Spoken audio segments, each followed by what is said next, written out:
जो champions trophy का पहला मैच भारतीय टीम के लिए काफी अच्छा रहा। अब ये मैच हम जीत गए हैं, इसीलिए मैं केवल इसे अच्छा नहीं कह रहा हूं, बल्कि जीत के साथ साथ इस मैच ने हमें बहुत कुछ दे दिया है। पाकिस्तान और न्यूजीलैंड के खिलाफ जो हमारे आने वाले मैचेस हैं, जो बड़े मैचेस हैं, इनके खिलाफ हमें तैयार कर दिया है।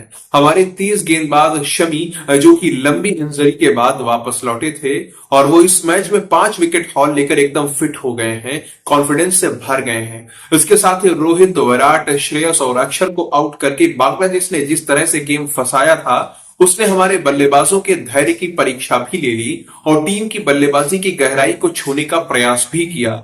इन सब में शुभमन एक हीरो बनकर सामने आए। जब रोहित, विराट और अय्यर आउट होकर वापस जा चुके थे, मैच फंसा हुआ दिखाई दे रहा था, वहां पर बहुत ही सूझबूझ और धैर्य के साथ खेलते हुए शुभमन गिल ने न केवल अपना शतक पूरा किया, बल्कि भारतीय टीम को जीत दिलाकर ही वापस आए और इस मैच में वो अविजित रहे।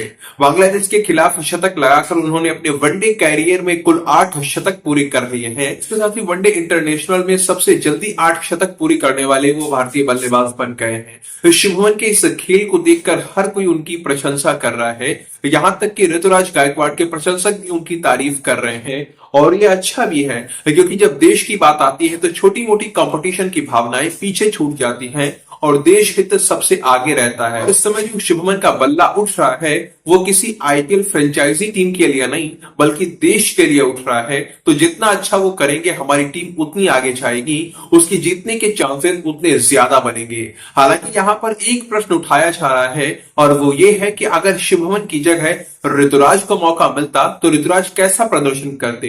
क्या वो भी शतक लगाते, शुभमन के जैसा ही खेल दिखाते? अब वैसे तो इस प्रश्न का कोई भी उत्तर नहीं दिया जा सकता है, ना ही हाँ कहा जा सकता है, ना ही ना, क्योंकि वनडे मैचेस के अंदर ऋतुराज गायकवाड़ को इतना मौका मिला ही नहीं है कि वो खुद को सिद्ध कर पाए। खिलाड़ी चाहे कोई भी हो, जब उसे लगातार मौके मिलते हैं तभी वो निखर कर सामने आता है। आप शुभमन गिल की तरफ देखिए, पिछले साल अगस्त में जब भारतीय टीम वनडे सीरीज खेलने के लिए श्रीलंका गई थी, तो वहां शुभमन को तीनों ही वनडे मैचेस में मौका तो दिया गया था, लेकिन शुभमन कुछ भी अच्छा नहीं कर पाए थे। आप जानते ही हैं अब भारतीय टीम भी कितनी शर्मनाक तरीके से हार गई थी। इसके बाद शुभमन को बांग्लादेश के खिलाफ टेस्ट सीरीज में मौका मिला, फिर उन्हें न्यूजीलैंड के खिलाफ टेस्ट सीरीज में खिलाया गया, इसके बाद उन्हें ऑस्ट्रेलिया भेजा गया, बॉर्डर गावस्कर ट्रॉफी का हिस्सा बनाया गया। लेकिन दुर्भाग्यवश शुभमन कहीं भी नहीं चल पाए। उनका प्रदर्शन उस तरह का नहीं रहा जिस तरह की आशा उनसे की जाती है। जिस तरह से बीसीसीआई और बाकी टीम सिलेक्टर्स उन्हें प्रमोट करते हैं, तो उसके प्रतिफल में जिस तरह का खेल शुभमन को दिखाना चाहिए वो नहीं दिखा पाए। लेकिन इसके बाद भी उन्हें लगातार मौके दिए गए। इतना ही नहीं, इंग्लैंड के खिलाफ सीरीज हो या फिर चैंपियंस ट्रॉफी, यहां पर तो उन्हें कप्तान, वाइस कैप्टन भी बना दिया गया। अब जब किसी खिलाड़ी को इस तरह का भरोसा दिया जाता है कि वो चाहे जैसा भी खेल दिखाए, वो टीम से बाहर नहीं होगा, उसे लगातार मौके दिए जाते रहेंगे, तब वो निकल कर सामने आता है। वो अपने अंदर के डर को हटाकर अच्छी तरीके से खेल दिखाता है, और यही शुभमन के साथ हुआ। लंबे समय से नकारात्मक खेल दिखाते आ रहे शुभमन गिल इंग्लैंड के खिलाफ वनडे सीरीज में चल गए। उन्होंने तीनों ही वनडे मैचेस में अच्छा खेल दिखाया, आखिरी मैच में तो शतक लगा दिया, फिर चैंपियंस ट्रॉफी के पहले ही मैच में फिर से शतक चढ़ दिया। बीसीसीआई ने, टीम सिलेक्टर्स ने और कोच गौतम गंभीर ने उन पर जो भरोसा जताया था, जो दाव लगाया था, उसका फल अब मिल रहा है।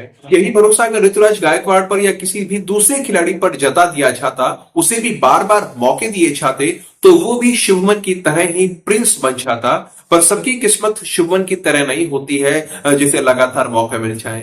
अब जहां तक प्रश्न इस बात का है कि शुभमन की जगह अगर ऋतुराज होते तो क्या करते, इसके लिए हम इन दोनों के लिस्ट ए क्रिकेट के आंकड़ों की तुलना करके देख सकते हैं। इसका और कोई रास्ता नहीं है ये जानने का कि ऋतुराज कैसा प्रदर्शन कर पाते हैं। मतलब शुभमन ने अभी तक लिस्ट के अंदर कुल 102 मैचेस खेले हैं, जिनकी 101 पारियों में 4592 रन बनाए हैं। अगर हम ऋतुराज गायकवाड़ की तरफ देखें तो उन्होंने अभी तक कुल 86 मैचेस खेले हैं, लेकिन पारियां केवल 83 ही खेली हैं, और 83 पारियों के अंदर उन्होंने अभी तक 4324 रन बनाए हैं। मतलब कि रनों के मामले में ऋतुराज शुभमन से केवल 268 रन पीछे हैं, लेकिन उन्होंने पारियां भी कम खेली हैं। वो 18 पारियां और खेल लेंगे तो 101 पारियां पूरी हो जाएंगी, और 18 पारियों के भीतर 268 रन बनाना कोई बड़ी बात नहीं है। यहाँ तो 500 से लेकर 1000 रन भी बनाए जा सकते हैं। अभी के लिए तो ऐसा लगता है कि लिस्ट ए क्रिकेट की जो अगली 18 पारियां ऋतुराज खेलेंगे तो वहां पर वो शुभमन से काफी आगे निकल चुके होंगे।